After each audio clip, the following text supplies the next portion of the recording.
Hello everyone, and welcome to my channel. Today, we're diving into the mysterious case of the Zodiac Killer, a serial murderer who terrorized Northern California in the late 1960s. With cryptic letters and an identity that remains unsolved, this case stands as one of the greatest mysteries in American history.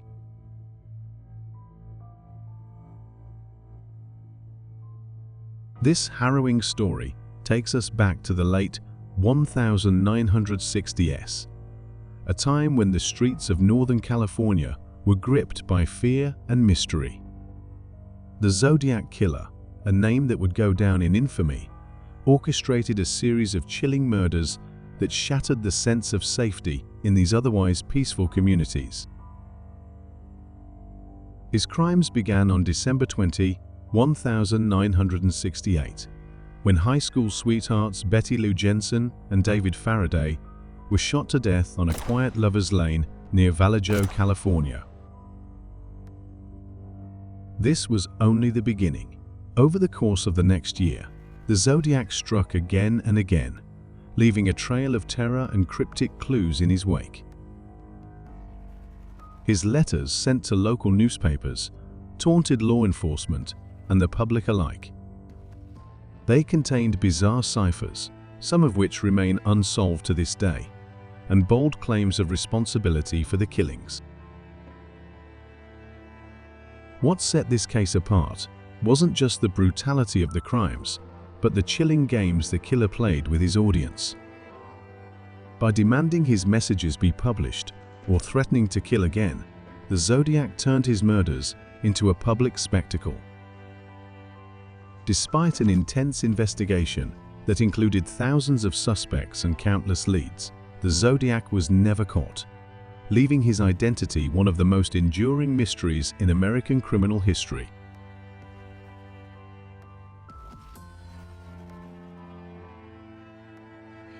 Let's delve into the chilling details of this case, unraveling the crimes, their impact on society, and the enduring mystery surrounding one of history's most infamous killers. Zodiac is the self-proclaimed name of a serial killer who is considered one of the most dangerous and elusive criminals in U.S. history. His crimes took place from the late 1960s to the early 1970s, spreading terror across Northern California. What made Zodiac particularly infamous was not just the brutality of his murders, but also the way he played a cat-and-mouse game with the police and the media. Zodiac often sent letters and complex cryptograms to newspapers, claiming that decoding them would reveal his identity. These encrypted messages captured public attention and sparked a global wave of decoding efforts.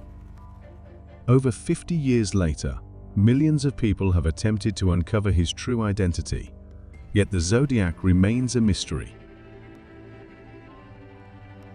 On December 20, 1968, David Faraday, 17 years old, and his girlfriend Betty Lou Jensen, 16 years old, became the first confirmed victims of Zodiac's killing spree. That evening, the couple planned to attend a Christmas concert at their local high school. However, they changed their plans and drove to a secluded area on Lake Herman Road near Vallejo, California. This location, commonly referred to as Lover's Lane, was a quiet spot where young couples often went to have private conversations. After David and Betty parked their car, a mysterious vehicle arrived and stopped nearby. A man stepped out, armed with a gun, and ordered the couple out of their vehicle. Initially, they believed it was a robbery and complied without resistance. However, the man suddenly opened fire. David was shot in the head at close range and died instantly. Betty attempted to flee, but was shot 5 times in the back, falling dead approximately 26 feet away from the car. Police identified the weapon as a .22 caliber rifle. Since the crime occurred late at night in an isolated area, there were no eyewitnesses. Authorities initially theorized it was a random attack with no apparent motive. This crime plunged Solano County into a state of deep fear. For months afterward, residents avoided going out at night, terrified that the killer might strike again. Just 6 months after the tragic murder of David and Betty, Zodiac struck again on July 4, 1969, the day America celebrated its Independence Day. On this night, 19-year-old Michael Mageau and his 22-year-old girlfriend, Darlene Ferrin, were parked along a secluded road near Blue Rock Springs Park in Vallejo, California, less than 7 miles from the first crime scene. As the couple sat in their car, they noticed a vehicle pull up behind them, its headlights blinding them in the dark. A man got out of the car, walking toward their vehicle with a bright flashlight. At first, they thought it might be a police officer, so they started to gather their documents. But the man wasn't a cop, he was a killer. Without warning, he pulled out a handgun and began firing. The man shot both Michael and Darlene multiple times, striking them at point-blank range. After the attack, the killer calmly returned to his car and drove away into the night. Fortunately, Michael survived the brutal assault, but Darlene did not. She succumbed to her wounds on the way to the hospital, while Michael, though seriously injured, managed to survive, leaving Michael seriously injured but alive. Shortly after the shooting, the police received an unexpected phone call from the killer himself. The man, identifying himself as the Zodiac, casually confessed to the shooting and claimed responsibility for the earlier murders in December. This chilling phone call confirmed that the killer was taunting the police, daring them to catch him. The Zodiac's arrogance grew clearer with each crime, as he made sure to leave cryptic messages behind and directly challenge the authorities. A key element of the Zodiac case was the cryptograms he sent to the media, the most notorious being the Z340 cipher, a 340-character puzzle he mailed to newspapers in July 1969, just days after the Blue Rock Springs attack. In his letter, Zodiac claimed that the cryptogram contained a message about his identity and that solving it would reveal the truth. At first, the authorities and cryptographers were baffled by the strange symbols and letters. Zodiac's cryptograms were so complex that solving them became an obsession for both the police and amateur codebreakers. The Zodiac even sent additional letters, claiming that the first cipher, known as Z408, contained clues to his identity. Despite several attempts, the police were unable to decipher the ciphers. It was only decades later, in 2020, that a team of independent cryptographers finally cracked the Z340 cipher. However, instead of revealing the Zodiac's true identity, the message was cryptic and largely nonsensical. Nevertheless, the cryptograms kept the Zodiac in the public eye for years, fueling speculation and theories about his true identity. Some believed that the killer had intentionally made his ciphers so complex to continue mocking law enforcement, while others speculated that he had intentionally embedded false information in the ciphers to mislead investigators. The Zodiac's love for puzzles and his need for attention continued as he taunted both the police and the public. His cryptic messages and disturbing letters ensured that he would remain an enigma for generations to come. On September 27, 1969, the third attack by the Zodiac Killer occurred at Lake Berryessa, located in Napa County, California. The victims were Brian Hartnell, 20 years old, and his girlfriend Cecilia Ann Shepherd, 22 years old, who were camping near the lake. While they were sitting by the shore, a man wearing a black outfit, a mask, and carrying a handgun approached them. The killer demanded their car keys and wallets, then forced them to lie face down on the ground. He proceeded to tie their hands with plastic cuffs before pulling out a handgun and shooting them. Brian Hartnell survived, but Cecilia Ann Shepherd succumbed to her wounds and died.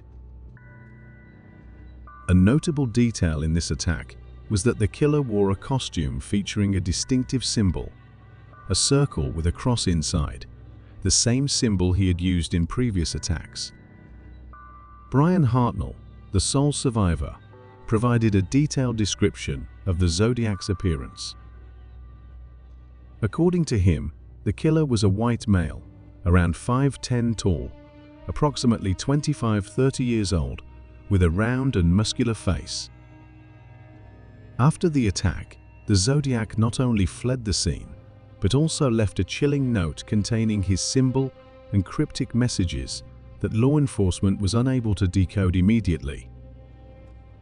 This attack is considered one of the most significant of Zodiac's crimes, and the symbol, along with the details of the killer's appearance, became defining characteristics in the investigation.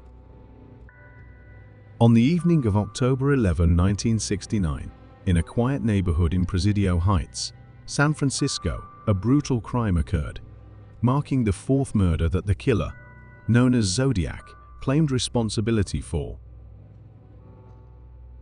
A 29-year-old taxi driver named Paul Stine picked up a passenger late at night, transporting him from the Bayview Hunters Point area to Presidio Heights.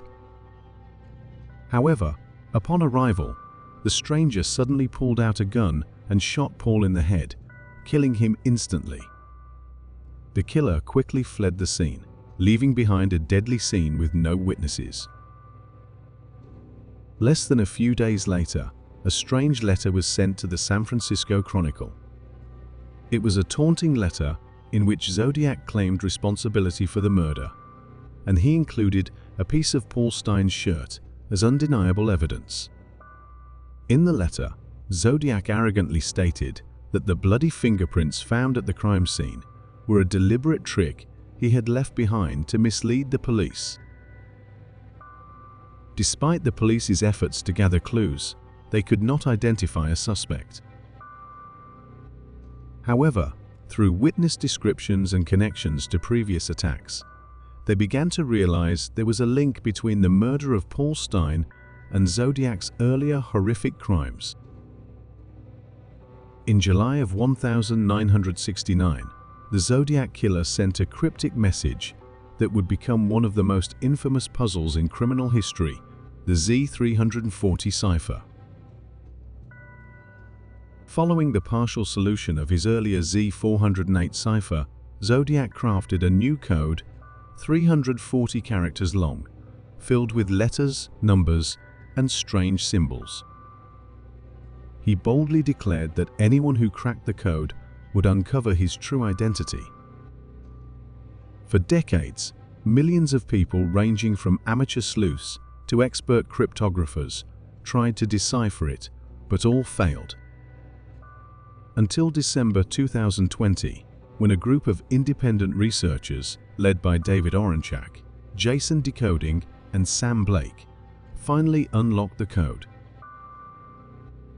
After the group decoded most of the cipher, they discovered a message that did not reveal Zodiac's identity, as he had claimed.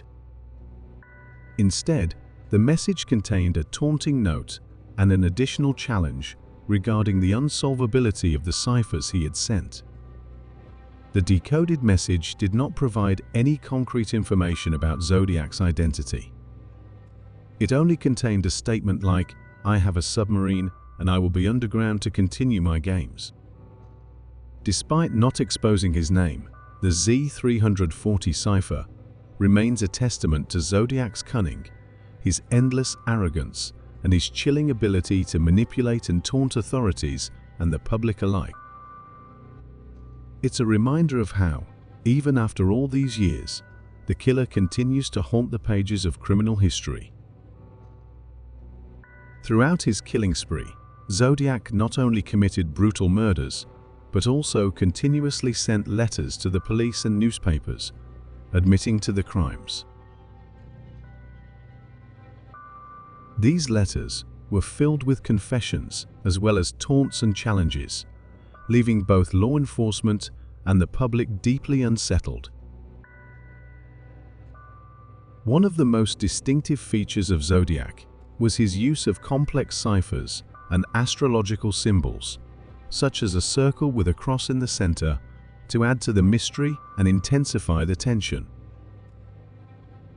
Zodiac's letters and ciphers were not only tools for boasting about his criminal deeds, but also part of a deliberate strategy to provoke the police, ensuring that his crimes remained in the spotlight and continued to instill fear in the community. The Zodiac Killer, whose true identity has remained a mystery for decades, was described as a white male, aged between 25 and 30 years old, but despite extensive investigations, law enforcement was never able to conclusively identify him. The few physical clues left behind at the crime scenes, such as fingerprints, handwriting, and shoe prints, provided some insight, but none of these led to a definitive conclusion.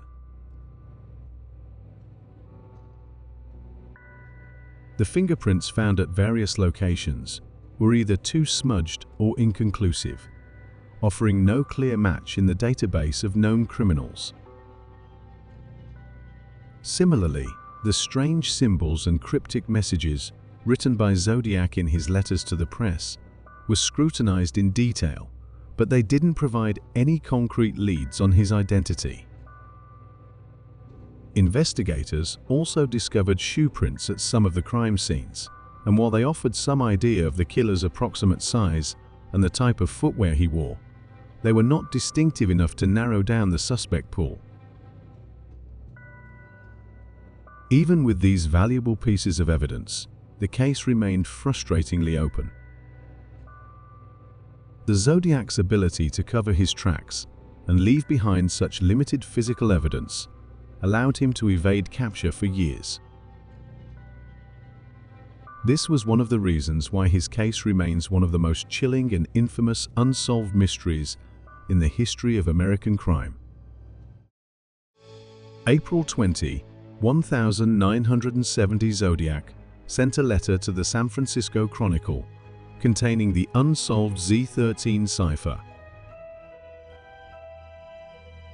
He denied responsibility for the bombing at the SFPD police station and claimed that killing a police officer was more glorious than killing a criminal. He also included a diagram of a school bus bomb. April 28, 1970, Zodiac sent a greeting card threatening to use his bomb unless the media wrote about it, and people wore Zodiac badges. June 26, 1970, Zodiac sent another letter complaining about the lack of badge wearers, claiming he shot a man sitting in a car, possibly referencing the killing of Sergeant Raditich. He also attached a map with coordinates related to previous murders. July 24, 1970, Zodiac sent a letter mentioning a small list and describing Kathleen John's kidnapping. 2 days later, he sent another letter parodying the Mikado, adding potential victim names. October 7, 1970, Zodiac sent the 13-hole card with a message formed from letters cut out of the Chronicle newspaper. October 27, 1970, Zodiac sent a Halloween card with the message "Peekaboo, you will die." The postmark from San Francisco indicated it was sent the same day.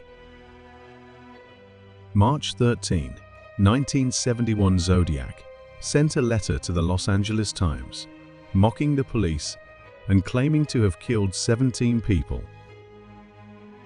January 1974, after nearly 3 years of silence, Zodiac sent a letter to the Chronicle, postmarked January 29, 1974, from San Mateo County. The letter criticized journalist Count Marco for feeling superior to others and praised The Exorcist 1973 as the funniest satirical film he'd ever seen. It also included a verse from the Titwillow song in the Mikado and an unexplained symbol. Zodiac ended the letter with a new score: Me equals 37, SFPD equals 0. Psychiatrist David Van Nuys suggested that Zodiac may have stopped killing due to a personality disorder, which might have naturally diminished over time, explaining the decreasing intensity of his letters. Several unconfirmed Zodiac letters were sent to the media. On August 1, 1973, a letter to Albany Times-Union promised a killing on August 10, with a cipher that was partially decoded but didn't match any crimes. On February 14, 1974, the Chronicle received a letter referencing the Symbionese Liberation Army, but handwriting wasn't confirmed as Zodiac's. A May 8, 1974, letter criticized Badlands and requested ad removal, while another letter on July 8, 1974, targeted columnist Marco Spinelli. In 2007, a 1990 Christmas card with Zodiac-like handwriting was found, raising speculation that Zodiac may still be alive. The exact number of victims killed by the Zodiac Killer and the timeline of his crimes remain uncertain. In 1976, SFPD Detective Dave Toshi stated that at least 6 people were definitely killed by Zodiac, adding that his personal score was 37. Robert Graysmith, on the other hand, estimated the killer's total at 49 victims. Although several notable murders and attacks from the 1960s and 1970s are suspected to be the work of Zodiac, none have been definitively linked to him. In April 2004, the SFPD cited workload pressures and marked the Zodiac case as inactive. However, by March 2007, the case was reopened. The investigation remains ongoing in both Riverside and Napa counties. In 2018, the Vallejo Police Department attempted to use GEDmatch in an effort to identify the Zodiac, but did not obtain definitive results. As of 2020, the FBI's investigation was still active. In 2009, the SFPD investigated around 2,500 Zodiac suspects, with a handful considered viable. Richard Grinnell, who ran the Zodiac Ciphers website, claimed in 2022 that 50 to 100 suspects were named each year. The only person officially identified as a suspect was Arthur Leigh Allen, a convicted sex offender and former elementary school teacher who died in 1992.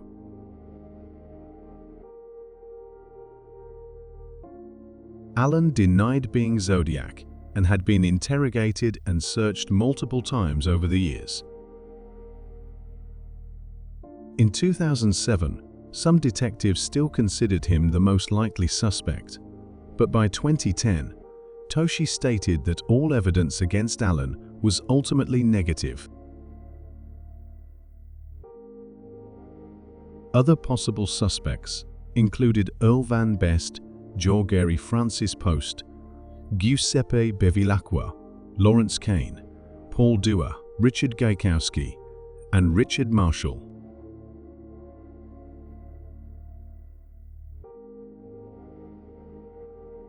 The legacy of Zodiac remains haunting to this day, as, despite many years passing, the true identity of this serial killer remains a mystery. The cases associated with Zodiac have not only puzzled the police, but also inspired numerous books, films, and in-depth studies on the cryptic ciphers he sent. Research groups and encryption experts have continuously attempted to decode his mysterious messages, but there is still no definitive conclusion about Zodiac's identity. The Zodiac case is not only a chilling tale of crime, but also an inseparable part of criminal history, continuing to attract attention and research from many. The Zodiac Killer case remains one of the most chilling and perplexing unsolved mysteries in history. The case serves as a haunting reminder that even the most horrific crimes can remain unsolved, with the truth often just out of reach.